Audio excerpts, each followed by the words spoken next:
Silverton is 150 years old.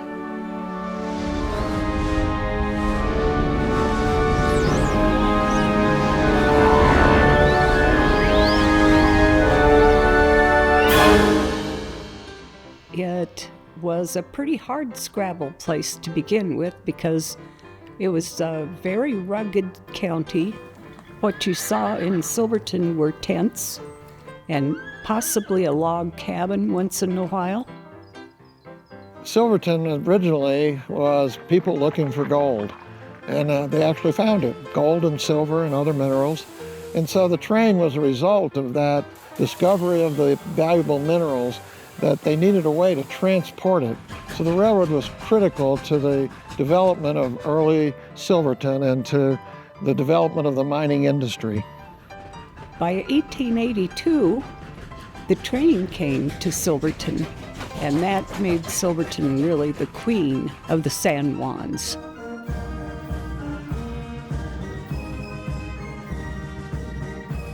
This was the Silicon Valley of its time. There was so much technology developed here that it was mind-boggling. Electricity came through Silverton to the mines at Gladstone in 1906, AC electricity. Silverton had electricity in 1907. Third place in the United States didn't even have electricity into the 50s. And we had it here in 1907. This was really, really rich country. We mined gold, silver, lead, zinc, copper, manganese, tungsten. We're world famous for our geology. They were writing textbooks about us in the 1880s in several different languages.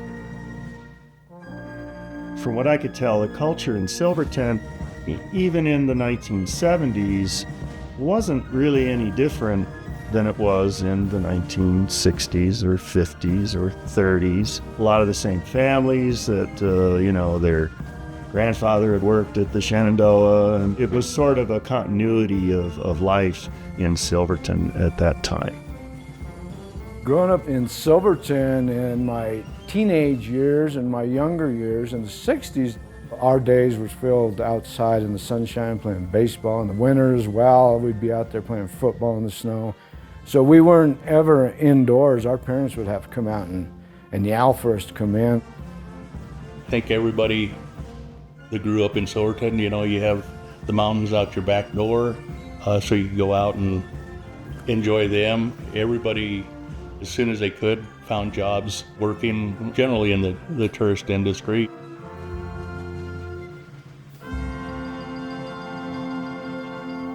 In the early 70s, a mining town was always a party town. I mean, miners are partiers, and there's no doubt about it. They like to drink their beer and whip it up a little bit and honky-tonk sometimes, dance a little bit. It was a really good time, and you had a lot of friends, and most of the people were people you went to school with, so they were your high school friends, and you just grew up with them the whole time.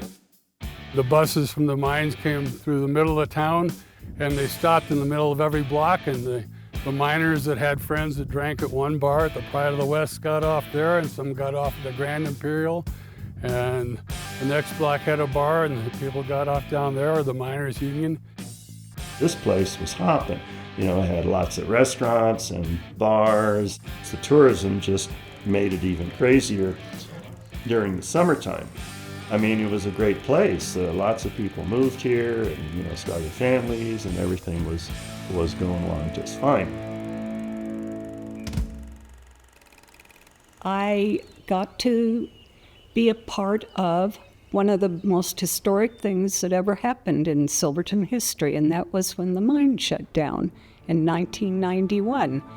And it was terrible, and we didn't know what we were going to do, and we didn't know what we were going to become, because when the mine shut down, we lost half of our population, 2/3 of our school population.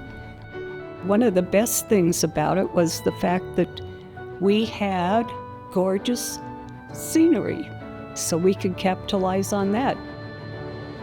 And the other thing was we had incredible history. And so that's another thing that we decided to capitalize on.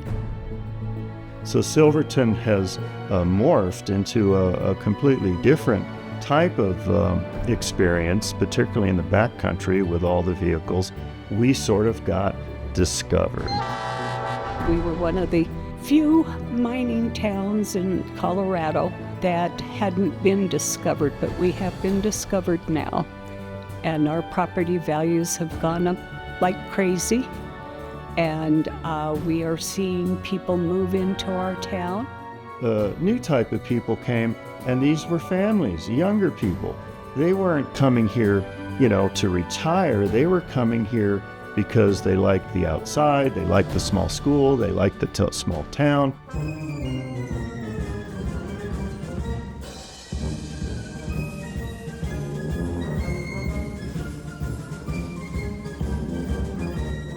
I feel so blessed to be raising my children here. I can be drinking my coffee and watch my children walk to school, and they can ride their bike over to their friend's house and knock on their door, and they can go to the park and go have a play date.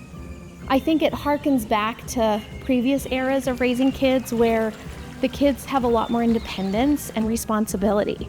It feels very safe, and so they ride their bikes, they migrate from one house to the next. The pressure of children today in the United States is pretty immense with social media and just cell phones and access to technology. We're able to filter that out a little bit here.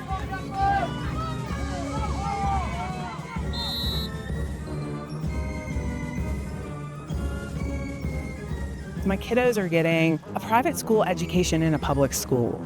It's got these qualities of Montessori and experiential learning and focusing on the child's interest in a lot of ways to help drive the components of their education.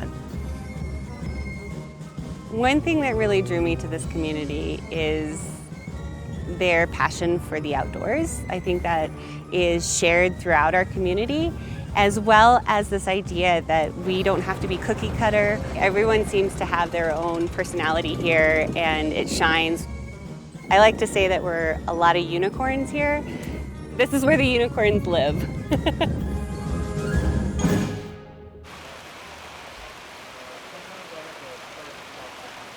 Everybody is here because they really want to be here. You have to mean it to live here because it's rugged, because the weather's so aggressive and drastically changing all the time. Coming up, this would be my 52nd winter living here. When I first moved here, I was told that's how you judged how long you lived here, not how many years, but how many winters.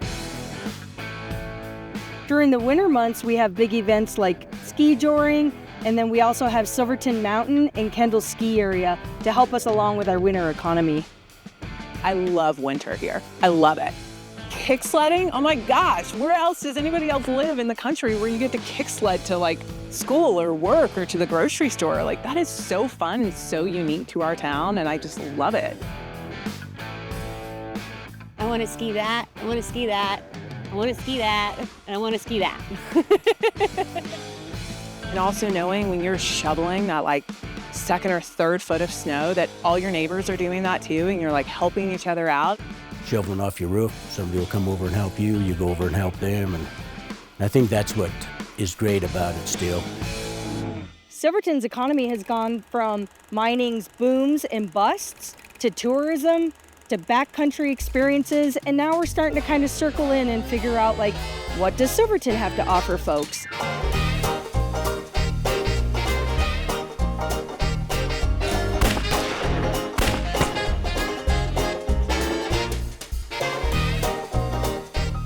We have a summer chock full of events, from community concerts to farmers markets to heritage events.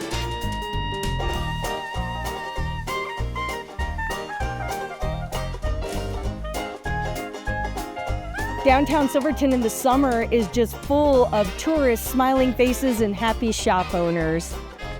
Rarely do I run across someone who's lived here for more than a couple of years that doesn't have a passion for our community. And this passion may exist in larger cities and towns, of course, but in a small town, if you have it, it shows.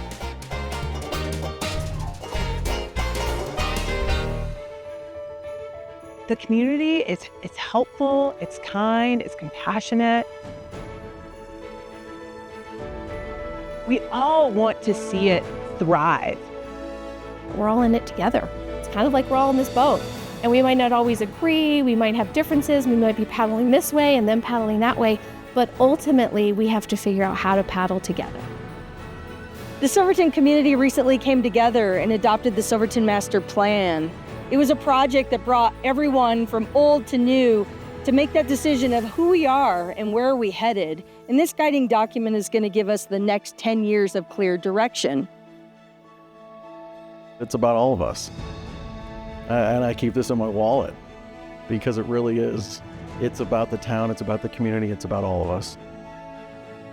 Maybe it's silly, but I do.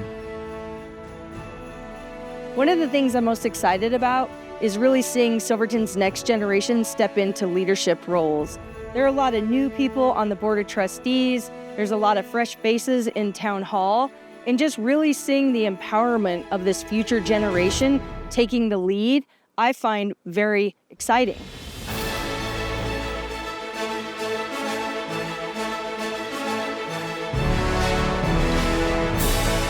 We're 150 years old. We're older than the state of Colorado.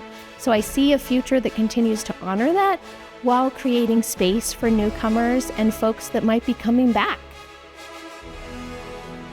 My dream is to keep it funky and to have it be kind of the last frontier community in Colorado. I would love to see 1,000 to 1,500 people here. It would be really nice to see us grow to that level so we can see just a small number of additional amenities. But otherwise, I'd really like to not see anything change. You need to have that preservation of your historic character, but also have the creativity of a younger mind. What do people really want? The younger people have the energy, and they have aspirations that those of us who have become used to the old-fashioned way of doing things, we probably can't dream of. Through the years and the trials and tribulations and the ups and downs of our community, I think the best is yet to come. And we're proving that right now.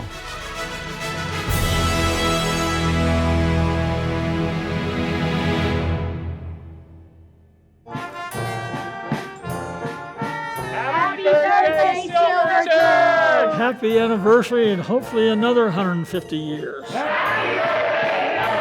Happy 150th anniversary to the town of Silverton and everybody here. Happy birthday, Silverton! Happy birthday to Silverton.